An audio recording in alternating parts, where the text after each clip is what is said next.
तो दोस्तों एक बार फिर हम आपके लिए लेकर आए देश और दुनिया की सभी ताजा बड़ी खबरें फटाफट एक एक कर सभी खबरों को आज आपको विस्तार से बताएंगे, तो वीडियो को अंत तक जरूर देखें। दोस्तों वीडियो बनाने में हमें काफी मेहनत लगी है, तो वीडियो को दिल से लाइक कर दें। इस बीच पहली खबर में आपको बताएंगे दुबई से हिंदुओं को लगा झटका। दुबई में बनाए गए मंदिरों का मुस्लिम देशों में विरोध, हिंदू संगठनों को झटका। वहीं आपको बताएंगे ज्ञान वापी मस्जिद के बाद अब मथुरा की शाही ईदगाह मस्जिद का सर्वे होगा या नहीं, आज कोर्ट सुनाएगा बड़ा फैसला। वहीं दोस्तों अगली खबर में आपको बताएंगे अखिल भारतीय संत समिति की बैठक में उठी बड़ी मांग, अल्पसंख्यक मंत्रालय, वक्फ बोर्ड और सेंसर बोर्ड को खत्म करे मोदी सरकार, मुसलमानों में भाई नाराजगी।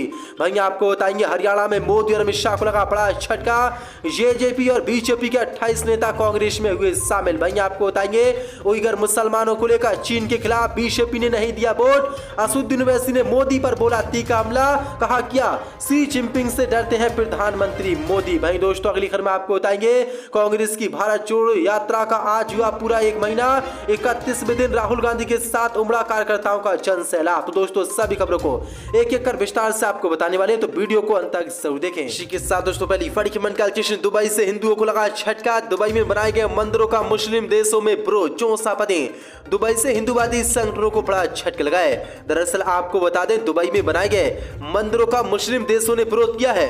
दरअसल आपको बता दें मुस्लिम देशों ने भारत पर आरोप लगाया कि जब भारत में मुसलमानों की मस्जिदों, मदरसों और दरगाहों को तोड़ा जा रहा है, तो आखिरकार मुस्लिम देश दुबई में हिंदुओं को मंदिर बनाने की इजाजत क्यों दी जाए। वहीं मुस्लिम देशों की तरफ से तर्क दिया गया है कि बीजेपी के शासनकाल में हजारों साल पुरानी बाबरी मस्जिद को तोड़कर मंदिर बनाया गया, और भी कई ऐसी मस्जिद और मजार हैं जिन्हें तोड़ा गया है और वहां मंदिर बनाने की कोशिश हुई है। इसलिए दुबई एक मुस्लिम देश है, तो वहां पर और वहां की धरती पर हिंदुओं को मंदिर बनाने की इजाजत क्यों दी जाए और इनके मंदिर क्यों बनाए जाए, जब ये मुसलमानों की मस्जिदों को सही कर मंदिर बना रहे हैं। इसके बाद हिंदूवादी संगठनों को बड़ा झटका मुस्लिम देशों से लगा है, क्योंकि बीते दिनों ही दुबई में मंदिरों का वहां के मंत्रियों ने उद्घाटन किया और ये मंदिर कई सालों से दुबई में बनना था, लेकिन भारत में हो रही मुसलमानों के खिलाफ गतिविधियों को देखते हुए मुस्लिम देशों ने इस काम को लेकर नाराजगी जाहिर की है। इसी के साथ दोस्तों अगली बड़ी खबर, ज्ञान वापी मस्जिद के बाद अब शाही ईदगाह मस्जिद का सर्वे कराने की मांग,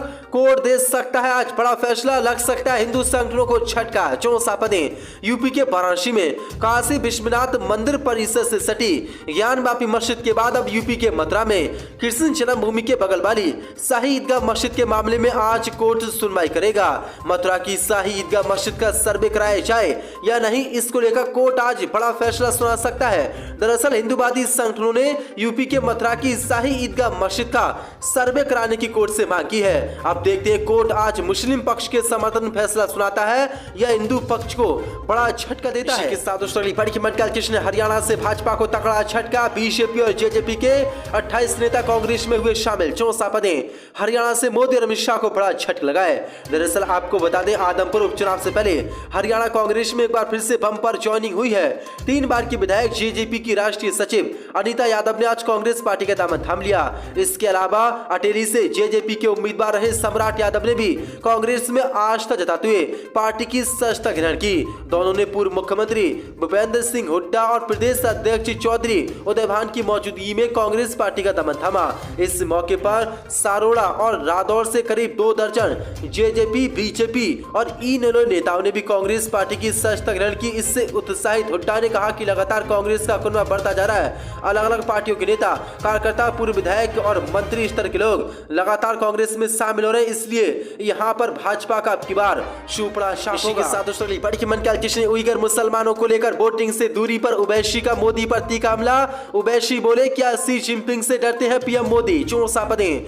संयुक्त राष्ट्र सुरक्षा परिषद में चीन के उइगर मुसलमानों पर होने वाले कथित अत्याचार के मुद्दे को लेकर अमेरिका समेत कई देश गुरुवार को एक प्रस्ताव लाए, लेकिन भारत ने इस प्रस्ताव से दूरी बना ली और भारत ने उइगर मुसलमानों के मुद्दे को लेकर चीन के खिलाफ वोट देने से साफ इनकार कर दिया।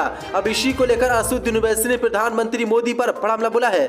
ओवैसी ने कहा कि क्या पीएम मोदी यूएनएचआरसी में उइगर मुसलमानों के मुद्दे पर एक अहम वोट से दूर रहने का विकल्प चुनकर चीन की मदद करने के भारत के फैसले का कारण बताएंगे। क्या वह शी जिनपिंग को नाराज करने से इतना डरते हैं जिससे वह 18 बार मिले, या भारत सही के लिए नहीं बोल सकता। लगातार चीन उइगर मुसलमानों पर अत्याचार कर रहा है और अमेरिका समेत कई देश उसको लेकर आवाज उठा रहे हैं, लेकिन मोदी सरकार ने उइगर मुसलमानों के समर्थन में वोट नहीं दिया। इसका कारण प्रधानमंत्री मोदी बताएं, या तो प्रधानमंत्री मोदी चीन के राष्ट्रपति शी जिनपिंग से डरते हैं। इसी के साथ दोस्तों अल्पसंख्यक मंत्रालय, वक्फ बोर्ड और सेंसर बोर्ड को खत्म करे मोदी सरकार। अखिल भारतीय संत समिति ने बैठक में उठाई बड़ी मांग, 64 पदें। अखिल भारतीय संत समिति ने मोदी सरकार से अल्पसंख्यक मंत्रालय, वक्फ बोर्ड और फिल्म सेंसर बोर्ड को खत्म करने के साथ ही फिल्म आदि पुरुष पर रोक लगाने की मांग की है। आज की बैठक में काशी, ज्ञानवापी और मथुरा के श्री कृष्ण जन्मभूमि मंदिर के मुद्दे पर चर्चा हुई। दिल्ली में हुई अखिल भारतीय संत समिति की बैठक में देश भर से जुटे संतों ने सनातन धर्म से जुड़े कई अहम मुद्दों पर चर्चा की। वहीं संतों ने आदि पुरुष फिल्म को भारत में मोदी सरकार से बैन करने की मांग की। साथ ही बैठक में अखिल भारतीय संत समिति के राष्ट्रीय महामंत्री स्वामी जितेंद्रानंद सरस्वती ने मोदी सरकार से मुसलमानों के अल्पसंख्यक मंत्रालय को बंद करने की मांग की। वहीं नवल किशोर दास ने कहा कि रेलवे और रक्षा मंत्रालय के बाद इस देश में सबसे अधिक जमीन वक्फ बोर्ड के पास है, जिनका बड़े पैमाने पर दुरुपयोग किया जा रहा है। इसलिए संत समाज की मोदी सरकार से मांग है कि मोदी सरकार इस वक्फ बोर्ड को भी समाप्त करे। वहीं मोदी सरकार से संत समाज ने फिल्म सेंसर बोर्ड की भूमिका पर ऐतराज जताते हुए सेंसर बोर्ड को भी बैन करने की भारत में मांग की और कहा है कि इस पर भी रोक लगाई जाए और तीनों संस्थानों को बंद किया जाए।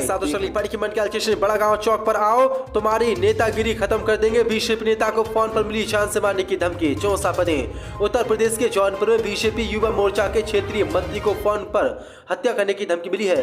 बीजेपी नेता पवन पाल को शुक्रवार सुबह फोन करके एक अज्ञात व्यक्ति ने 10 दिनों के अंदर उनकी हत्या करने की धमकी दी है। बीजेपी नेता पवन पाल जौनपुर जिले के सरपतहा थाना क्षेत्र के जहूरुद्दीन गांव के रहने वाले हैं। वह काशी के बीजेपी के युवा मोर्चा के क्षेत्रीय मंत्री शुक्रवार की सुबह करीब 5:06 पर उन्हें एक अज्ञात व्यक्ति ने फोन कर हत्या करने की धमकी दी है। अज्ञात आरोपी ने बीजेपी युवा मोर्चा के नेता पवन पाल को फोन पर धमकी देते हुए कहा कि बड़ा गांव चौक पर आओ, तुम्हारी नेतागिरी खत्म कर देंगे। इस पर जब पीड़ित ने पूछा कि आखिर उनकी गलती क्या है, तो पीड़ित नेता और बीजेपी दोनों के लिए अपशब्द बोलते आरोपी ने कहा कि 10 दिनों के अंदर तुम्हारी हत्या कर देंगे, पता भी नहीं चलेगा कि किस दुनिया में तुम गए, तुम्हारी नेतागिरी खत्म हो जाएगी। फोन करने वाले व्यक्ति ने धमकी देते हुए कहा कि फोन रिकॉर्ड करना हो तो रिकॉर्ड कर लो, तुम्हें जो करना हो कर लो, तुम्हारी 10 दिनों के भीतर हत्या की जाएगी। जिसके बाद भाजपा की मुश्किलें बढ़ गई हैं। इसी के साथ कांग्रेस की भारत जोड़ो यात्रा को आज हुआ 1 महीना। राहुल गांधी बोले, आजादी की जंग में संघ ने की अंग्रेजों की मदद, सावरकर को मिलते थे पैसे, 64 पदें। कांग्रेस की भारत जोड़ो यात्रा को आज 1 महीना हो गया है, जिस पर आज राहुल गांधी ने भाजपा आरएसएस पर जोरदार हमला बोला है। उन्होंने कहा कि कांग्रेस और उसके नेताओं ने आजादी की लड़ाई लड़ी। महात्मा गांधी, सरदार पटेल, जवाहरलाल नेहरू ने देश के लिए अपनी शादी, लेकिन जहां तक मेरी समझ है आरएसएस अंग्रेजों की मदद कर रहा था और सावरकर को अंग्रेजों से पैसे मिले थे। राहुल गांधी ने कहा कि भारत के स्वतंत्रता आंदोलन की लड़ाई में भाजपा कहीं नहीं दिखाई दे रही थी। इस दौरान राहुल गांधी ने कहा कि हमारी भारत जोड़ो यात्रा भाजपा व आरएसएस द्वारा फैलाई गई हिंसा व नफरत के खिलाफ है। हम भारत जोड़ने के लिए निकले हैं। उन्होंने पीएफआई के सवाल पर कहा कि इससे कोई फर्क नहीं पड़ता कि नफरत फैलाने वाला व्यक्ति कौन है, वह किस समुदाय से आता है। नफरत और हिंसा फैलाना एक राष्ट्र विरोधी कार्य है और हम ऐसे लोगों के खिलाफ लड़ रहे हैं। उन्होंने कहा कि कांग्रेस एक ऐसी पार्टी है जो संविधान पर विश्वास रखती है और आज कांग्रेस की भारत जोड़ो यात्रा का 1 महीना पूरा हो गया है। इसी के साथ सिंधे गुट ने चुनाव आयोग में शिवसेना के सिंबल पर ठोका दावा, उद्धव पक्ष को कल दोपहर तक जवाब देना होगा, 64 पदें। शिवसेना पर दावेदारी की लड़ाई एक बार फिर से तेज हो गई है।